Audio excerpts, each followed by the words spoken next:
El siguiente segmento tiene contenido o opinión. La entrevista en A Primera Hora. Analizamos los hechos del momento junto a sus protagonistas.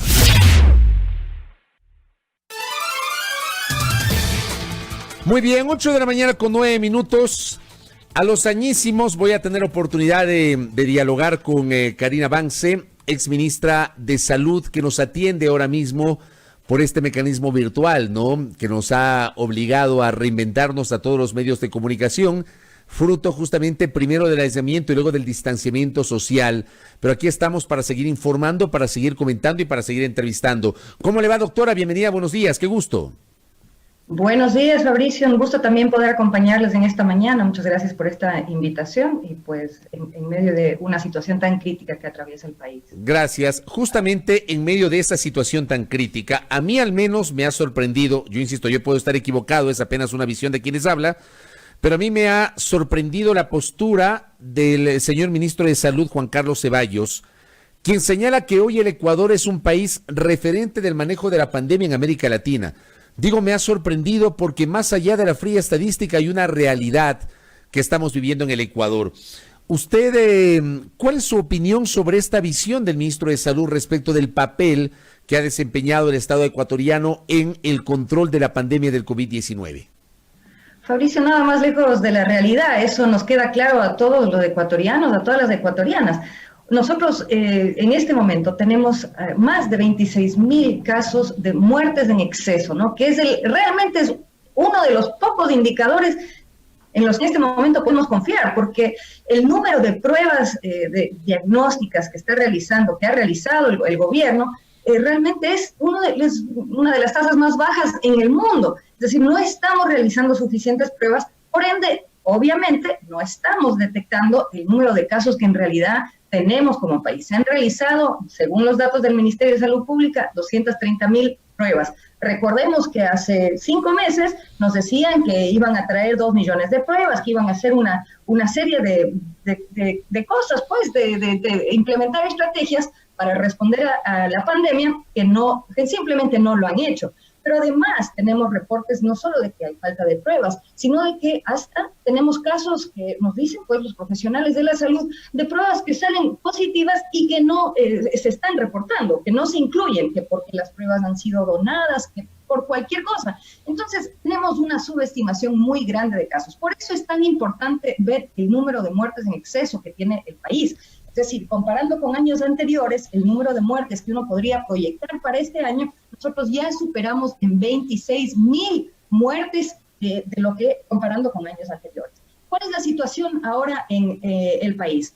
12 provincias, es decir, la mitad de las provincias del país, reportan ya en julio su número máximo diario promedio de muertes en exceso. Entonces, la mitad de las provincias del país están en el peor momento en el que han estado en toda esta pandemia. Entonces, no podemos hablar acerca de que se ha controlado la situación, peor aún de que se han hecho bien las cosas, porque seguimos mal, pero no solo eso, no hay una rectificación en cuanto a la estrategia, no hay una postura por parte del gobierno de asumir la responsabilidad que tienen en cuanto a las cosas que se han hecho mal para poder corregirlas y hacer las cosas de mejor manera y evitar más muertes. En este momento, por ejemplo, en la provincia de Pichincha, tenemos ya 60, en promedio diario, 60 muertes en exceso por día.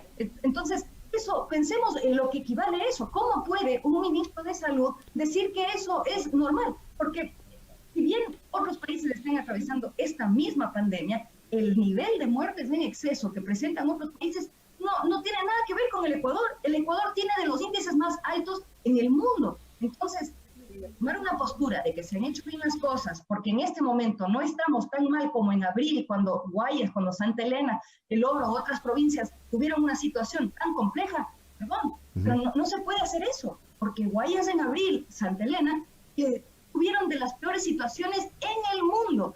Leí hace poco un artículo que hablaba acerca de las 2 ciudades en el mundo que tuvieron la peor situación en cuanto a la pandemia, y una de esas ciudades es Guayaquil. Entonces, el ministro nos diga, miren, no estamos tan mal como estuvimos en abril en Guayas, quiere decir que estamos bien, perdónenme, pero eso es alejadísimo de la realidad y es una irresponsabilidad peor aún de la máxima autoridad de salud del país. Correcto. Le quiero pedir un favor, doctora Vance. Se bajó un poquito su audio. No sé si le puedes subir o corregir el nivel de audio porque le estábamos escuchando bien.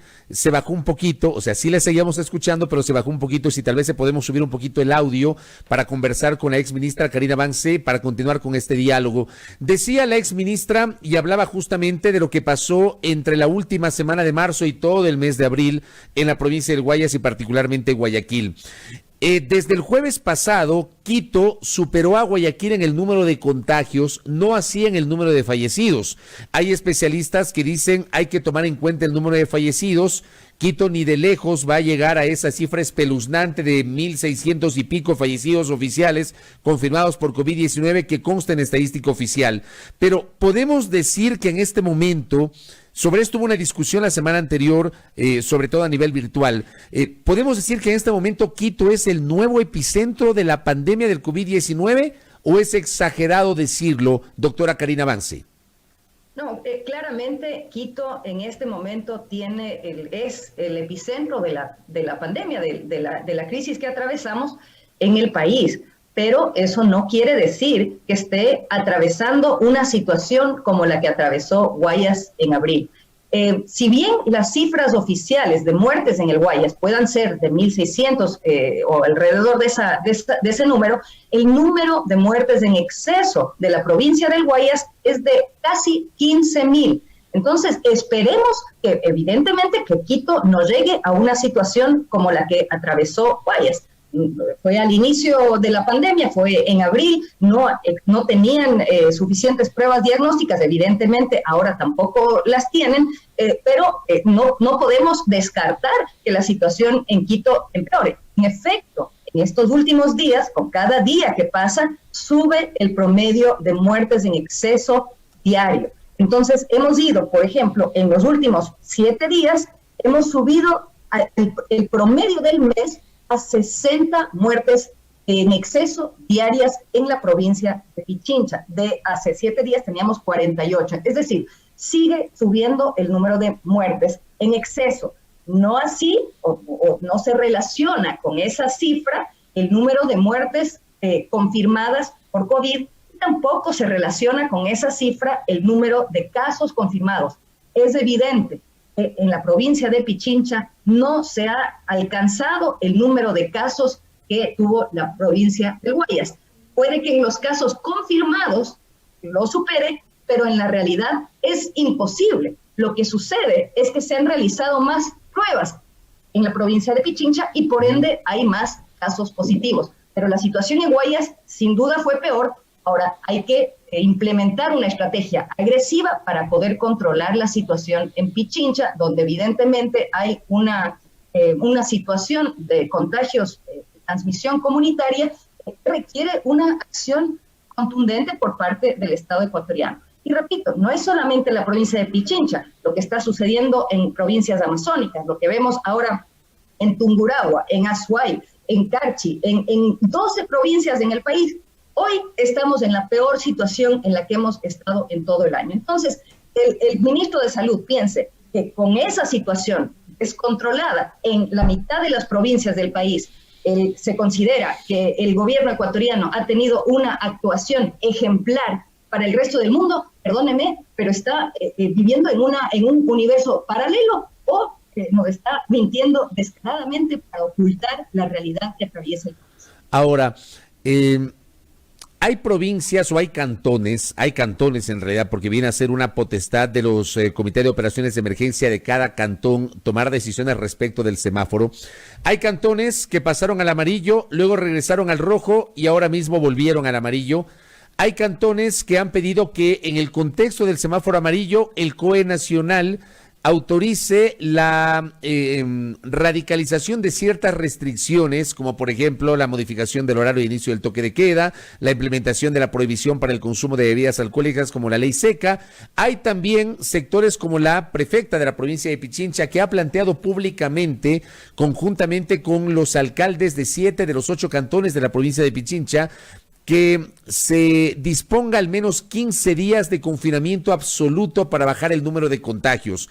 Yo le pregunto a Karina Vance, con base en la experiencia, ¿el adoptar una medida tan radical como el confinamiento puede asegurar una reducción del número de contagios? Sin duda puede desacelerar la transmisión y hemos visto en otros países del mundo y en ciudades en particular que han tenido que volver a un confinamiento más generalizado justamente por la falta de capacidad que han tenido de realizar pruebas diagnósticas y de focalizar las medidas, porque lo que deberíamos poder hacer en este momento es tener suficientes pruebas, detectar los casos positivos, realizar cercos epidemiológicos, es decir, realizar un trazamiento de los contactos, un seguimiento de los contactos que han tenido las personas que tienen un COVID confirmado, de tal manera que el confinamiento sea solo para aquellas personas que están en un momento de transmisión activa del virus, para no tener que tener medidas generalizadas para toda la población, especialmente en una situación como la nuestra, donde el 30% de la población vive, o más del 30% vive en la pobreza, donde un número muy superior a ese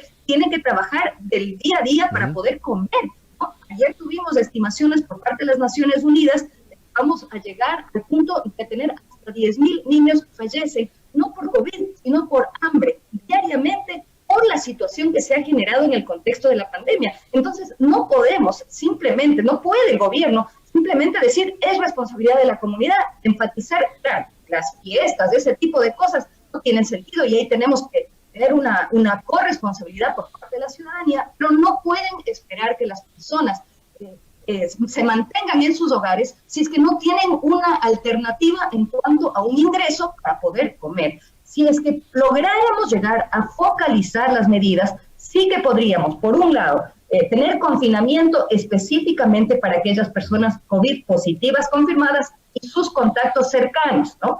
Probablemente hayan sido expuestos y puedan estar transmitiendo, aunque puedan ser asintomáticos. Y por otro lado, eso nos permitiría focalizar medidas de protección social, más allá del tema sanitario meramente, es decir, un bono para apoyar a estas personas mientras tengan que estar en un proceso de confinamiento. Entonces, hemos tenido otras ciudades, Bogotá, por ejemplo, para no ir tan lejos, ha tenido que decir, ¿saben qué? Necesitamos volver al confinamiento generalizado hasta controlar el proceso de transmisión. A mí me parece que en la ciudad de Quito, ¿no? 90%, 91% de los casos de muertes en exceso en la provincia del Pichincha son en la ciudad de Quito. Es decir, solo en la ciudad de Quito tenemos 54 muertes diarias que se están dando en este momento en exceso, es decir, muy probablemente relacionadas al COVID, 54 muertes diarias que se están dando. Esa es una situación que está fuera de control, ¿no? Y dado el hecho que no tenemos suficientes pruebas y las propias autoridades descentralizadas, gobiernos provinciales, gobiernos municipales, no tienen acceso a poder implementar programas de pruebas más amplias para conocer cuál es la realidad de lo que están atravesando, tienen que tomar en cuenta el número de muertes en exceso de su provincia, de los distintos cantones, y también el grado de saturación del sistema de salud, porque esto se está dando no porque hay espacios en los hospitales y pese a que las personas accedan a un tratamiento están falleciendo. Ese es un caso, eso es un porcentaje limitado de lo que estamos viendo. En realidad lo que estamos viendo es un sistema de salud que se ha saturado porque hay una transmisión comunitaria bastante fuerte que se está dando nuevamente en la mitad de las provincias del país. Eso quiere decir que las personas están falleciendo no solamente por COVID, sino que ahorita estaremos incrementando, por ejemplo, el número de muertes maternas, estaremos incrementando el número de fallecidos por otras causas, porque simplemente en este momento no tiene capacidad el sistema hospitalario. Tenemos que volver a un nivel que permita que el sistema hospitalario, el sistema de salud, responda adecuadamente a las necesidades de la población. Sea por casos de COVID o sea por casos de otras condiciones, pues tenemos que lograr volver a esa capacidad para que los fallecidos, para que las personas que puedan fallecer por COVID, no lo hagan porque no recibieron lo que está pasando ahora en Quito. gente está muriéndose porque no tiene acceso a oxígeno, no tiene acceso a elementos que podríamos haber planificado para tener en adecuados números, considerando la situación que atravesamos en Guayaquil, conociendo la situación que han atravesado otras ciudades en el mundo. Se pudo haber hecho una mejor planificación, pero en este momento lo que nos dicen los profesionales de la salud en las distintas tasas de salud de la ciudad de Quito y otras ciudades es que las personas están falleciendo por falta de acceso a un tratamiento y en algunos casos muy básico, ni siquiera por falta de acceso a una unidad de cuidados intensivos, sino por falta de acceso a oxígeno. Estamos dialogando con Karina Vance, exministra de Salud Pública, a propósito de un mensaje que acabo de recibir. Me dice un oyente y me pide que le pregunte ¿qué pasa con el manejo de la comunicación en crisis? Por ejemplo, ahora mismo en el contexto de la pandemia, y se me viene a la mente una declaración que formuló el ministro de Salud hace varias semanas cuando decía que el 45% de los ciudadanos que habitamos en Quito ya estamos contagiados con COVID-19. Hablaba eso lo dijo en Teleamazonas en una entrevista que fue pública el señor ministro de Salud. Yo reflexionaba, a ver, el 45% estamos hablando de más o menos 1.300.000 personas, más o menos, de entre 1.200.000 y 1.300.000 personas. Digo, ese mensaje no sé qué tan errático pudo haber sido y lo pongo en contexto para pedirle una opinión sobre el manejo de la comunicación en crisis en el contexto de la pandemia, exministra Karina Vance.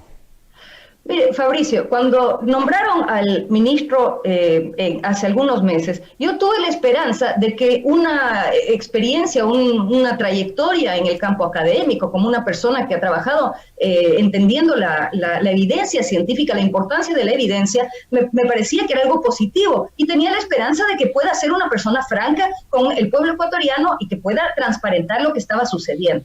No hemos visto eso en absoluto, porque él no tiene ningún sustento, ninguna evidencia para afirmar una cosa así. Ese tipo de mensajes lo que te dice es, mira, lo peor ya ha pasado, entonces ya podemos relajar un poco las medidas. En realidad, en la ciudad de Quito estamos todavía no conocemos lo que es lo peor, porque en este momento es peor, hoy es peor de la situación que teníamos ayer, y no sabemos lo que va a pasar mañana. Entonces sigue empeorando la situación en Quito. Pues el ministro, en cambio, ha salido a decir que es referente internacional, que ya por poco tenemos inmunidad de rebaño en el país, que por poco ya no nos tenemos que preocupar. La comunicación en crisis, entre otras cosas, requiere que haya confianza en las autoridades, requiere que las autoridades puedan reconocer cuando han cometido errores. Eso gana confianza, por ejemplo, y la confianza es clave. Porque si es que no hay confianza en las autoridades y las autoridades emiten algún tipo de directriz de cómo la ciudadanía debería actuar en un momento como este, si es que no hay confianza, entonces no van a ser efectivas esas medidas, esas recomendaciones por parte de las autoridades. He dicho desde el inicio, el gobierno necesita rectificar.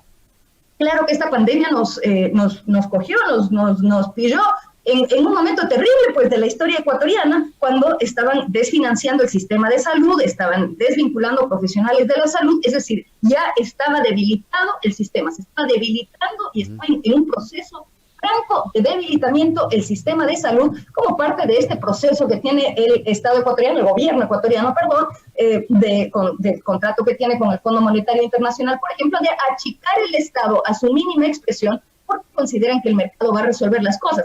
Ya nosotros estábamos en una situación de un sistema debilitado, pero la comunicación en crisis te dice eso. Si es que tú detectas un error que has cometido, tienes que ser franco con la población, tienes que decir cometí un error, o por ejemplo, no sé, o sea, en este momento, perdóname, pero no hay, ni el mejor especialista epidemiólogo en el Ecuador nos puede decir el porcentaje de personas que han tenido COVID en el Ecuador. No hay suficientes pruebas porque no se han hecho estudios serios para poder conocer ese dato. Entonces sabemos, y quienes sabemos de salud pública, sabemos que el ministro no tiene sustento para lo que está diciendo. La comunicación en crisis requiere que rectifiquen lo que están haciendo mal, que recuperen la confianza de la población para poder mejorar. Y mire, es necesario hacerlo ya, hoy día podría tomar el ministro una decisión de decir, ¿saben qué? Nos equivocamos en esto y vamos a cambiar. Eso ya sería una señal positiva y eso nos alentaría a que podamos salir de esto sin tener que perder tantas vidas, porque de los 26.000 personas muertes en exceso que tenemos, de los 26.000 fallecidos adicionales a lo que se esperaría que tenemos en este año, la gran mayoría se pudo haber evitado y las personas que fallecerán hoy bien se pueden evitar. pero necesitamos que el gobierno haga algo al respecto, que sientan que tengan un sentido de urgencia y no esta situación que vemos donde se están dando palmaditas en la espalda diciendo que todo está bien. Tenemos 60 muertos, probablemente en Pichincha, ¿no? Probablemente tenemos 60 muertos diarios, un promedio adicionales de los que se esperarían, es decir, relacionados a la pandemia del COVID, y tenemos autoridades que se dan palmaditas en la espalda. Correcto, ahí está la visión crítica de Karina Vance. Le agradezco por su tiempo y por su gentileza, exministra, que tenga usted un buen día.